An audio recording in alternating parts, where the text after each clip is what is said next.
Magaling ba ako sa kama? Hindi lang magaling, sobrang galing. Yung ganun. Yung fluffy. Yan, Indian seat. Ay.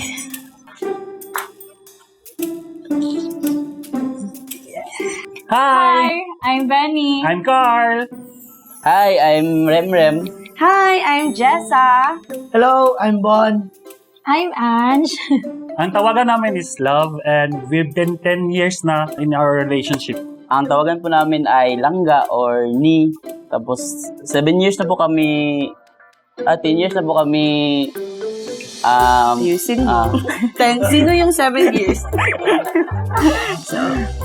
We are couple for 7 years now and I call her love. Saan kayo kakilala? Sa bahay ng pinsan niya kasi gumagala kasi ako minsan-minsan.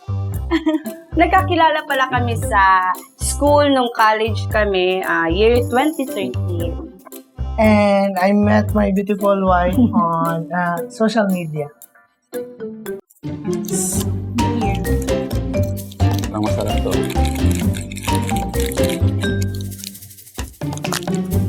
Perfect kayo mga coffee lover. We invite you today to share your love stories and you will be answering series of questions. So let's start. Yes. Game.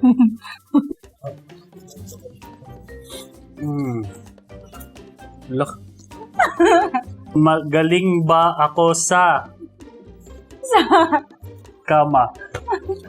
Oo naman, syempre. Oo, kasi nakukonsider ko naman na satisfied ako every time after ng intimate na. Sobra. Hindi, sa kama yun. Hindi lang magaling, sobrang galing. I would say, satisfied naman po. As in, Parang balahibo ko. Parang tumatayo. balahibo lang. Oh, lahat.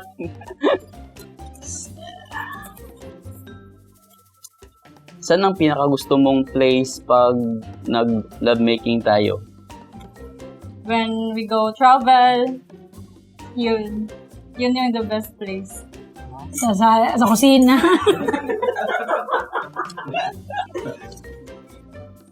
Gusto ko talaga sa kwarto kasi na-try na natin yung sala as in. Ang init. Sa Kaya kasakuan. ayoko, it's a no for me. Para may thrill. Pag walang mga bata.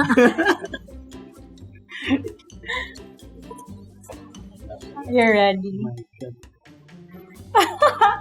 Describe your favorite part of my body and why it drives you wild. Oh my God. So exciting. Ayusin mo nga. Yung belly mo. Wow. But. But, Your butt.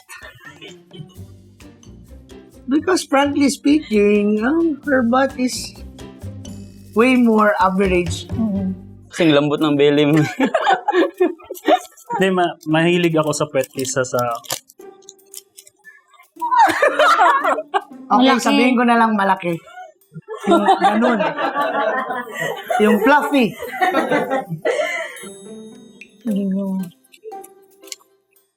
Describe our last intimate moment using only 3 words. Yung last daw. Wild. Slight, tiring, and then, Wonderful. okay. Amazing. Satisfied. And fun. nakakapagod. Right? Nakakapagod. Tapos, Hindi mo i-consider ang wild. Tapos, unexpected. Tapos, yung pang third. Of course, wild. Kasi hindi mo in-expect na ganun yung gagawin ko. Yeah. Sorry. Ba't mo ako mahal?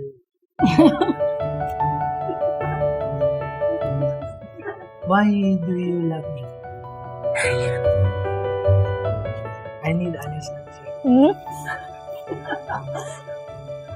Ikaw yung babaeng pinipray ko ka, Lord, na sana bigyan ako ng babaeng kahit hindi maganda, yung...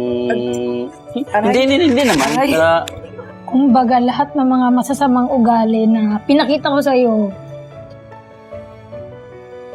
umabot pa sa point na nadama yung mga family, pero still, andyan ka pa rin.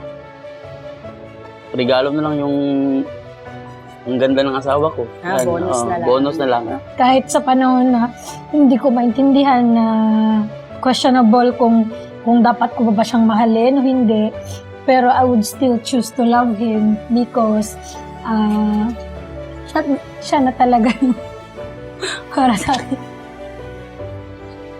Ano ang nagugustuhan mo sa akin bilang lalaki? Pinanindigan mo talaga ako from the very start. Alam mo naman yun.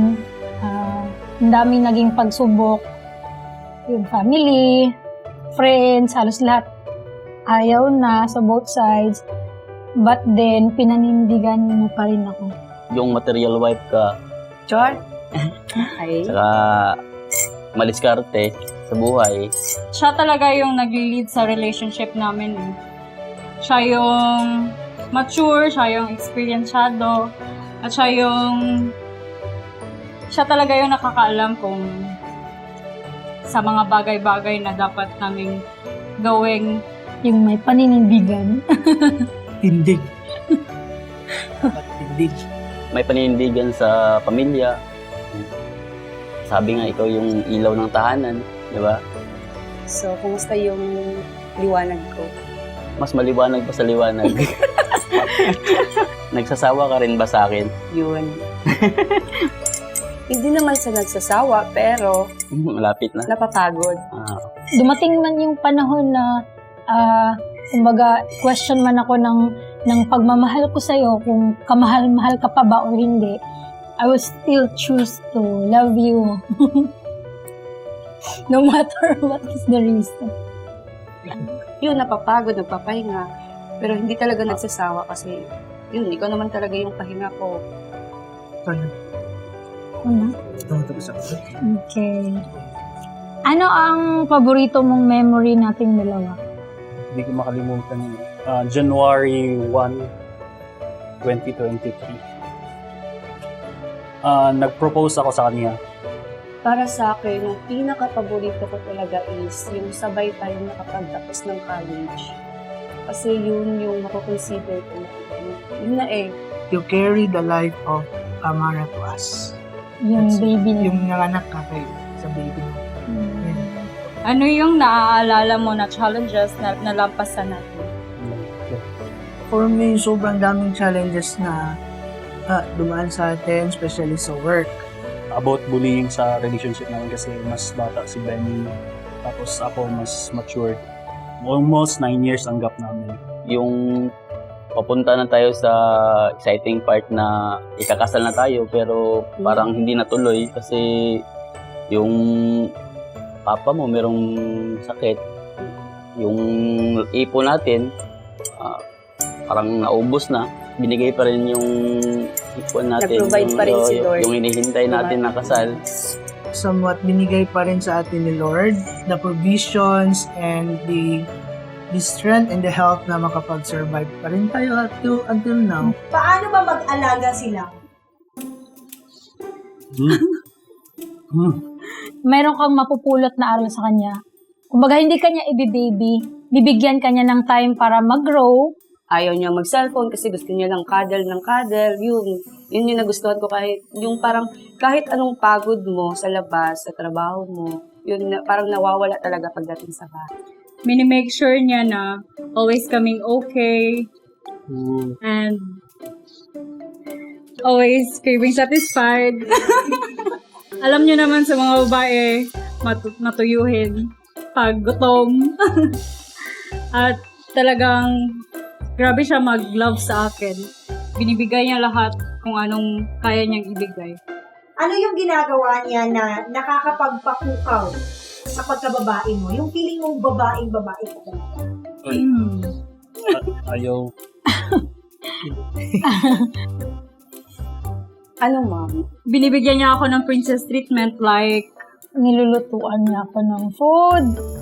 Tapos, every time na matutulog kami, pag minsan akong magkumot siya, inaano niya talaga, nilagyan niya ng kumot. Una, Touch. Yun, gusto niya nafe-feel lagi na andyan ako, andyan siya. before magpunta sa work and before matulog, dapat mag-kiss talaga yan siya. Sample daw, ma'am. Sige. Yes. Bigla na lang siya nagsasabi na, i-on natin ang aircon sa kwarto. Yun, pag nagsabi siya ng ganon, alam na. Schedule na. Schedule na.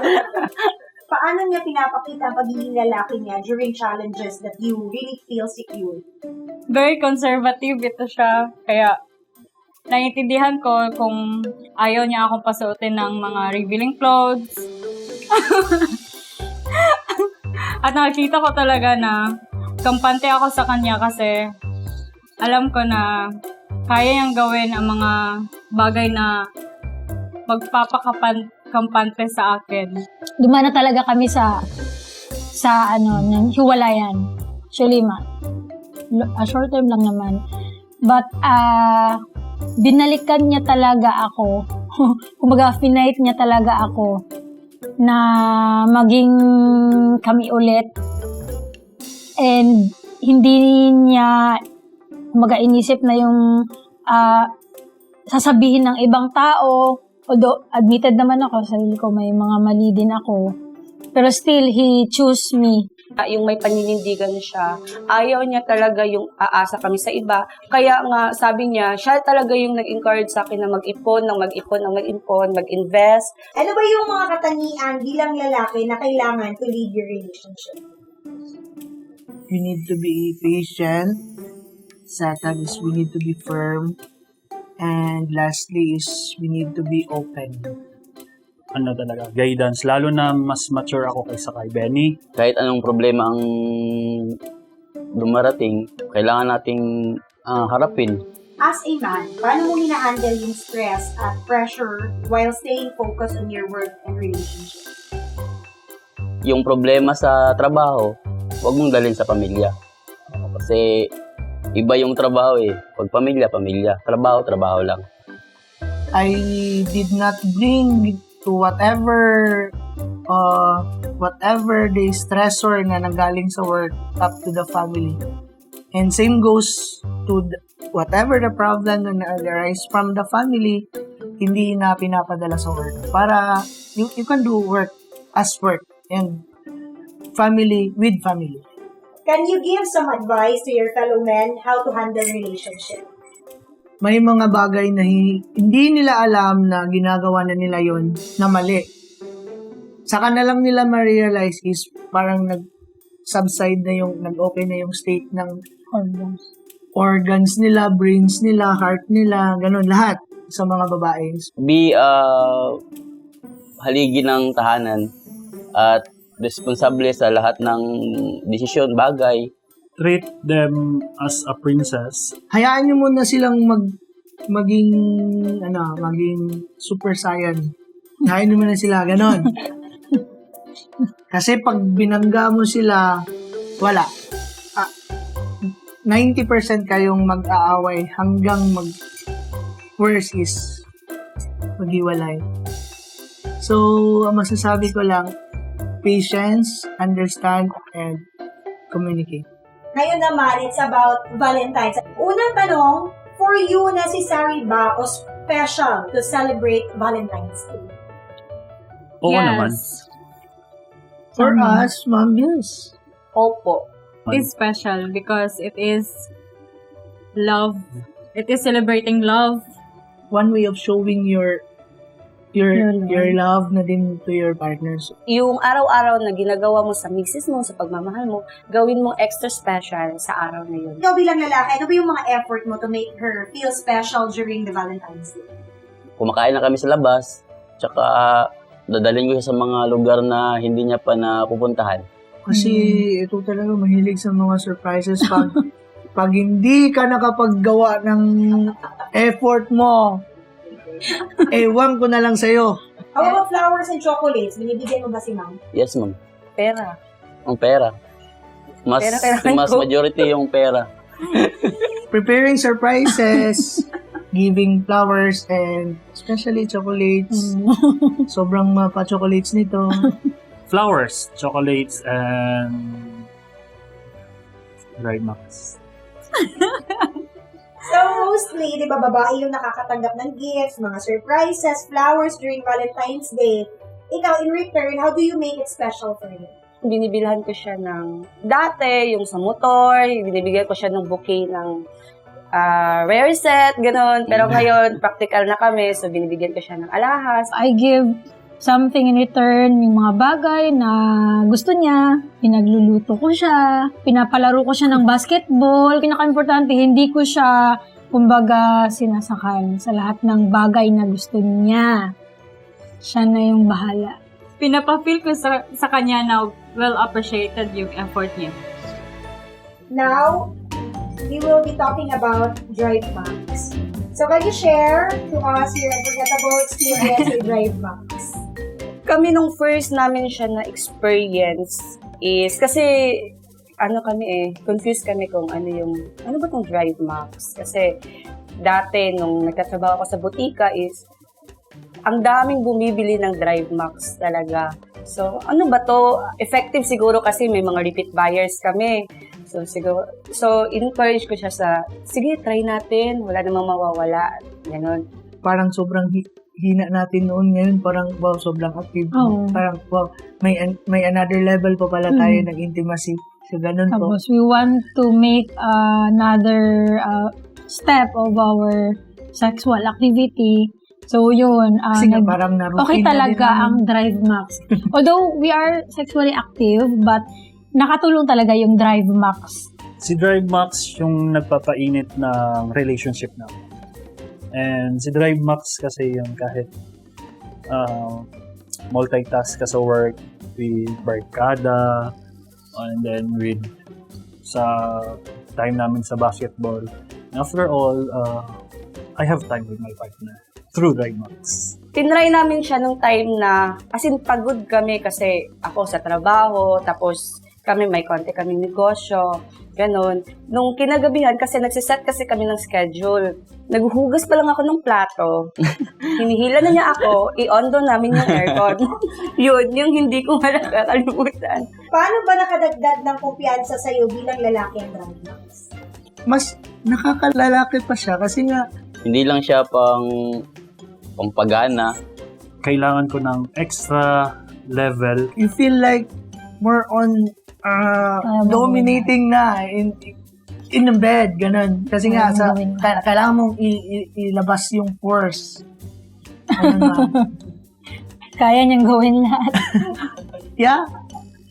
Parang mga bagay na hindi ko nagawa noon, nagawa ko na pala ngayon dahil sa Drive Max. Magagampanan ko yung responsibility as a husband. Kahit pagod ka. Kahit pagod ako. Yun. Kasi more for 10 years, parang medyo may yung tawag ito, yung kilig, kumbaga, at saka yung excitement mawawala. Pero magbibigay si Drive Max ng gano'n. Sir Bon, labas muna tayo and Ma'am Angie will be staying here. Okay. Labas tayo. Okay. Oo. Labas muna tayo. Okay. Punta tayo doon. Diyan ka lang muna, ma'am. Hi love, happy Valentine's!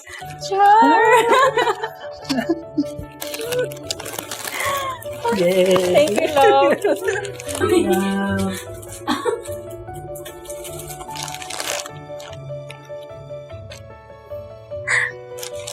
That's for you.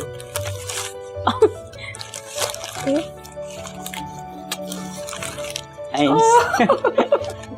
Love you. Thank you. Oh, Drive Max for you, love. Happy Salamat! Valentine's. Thank you! Love, happy Valentine's. Mapapalaban ka mamaya. I love you. Love you. Mm. Thank you. Para more energy. G.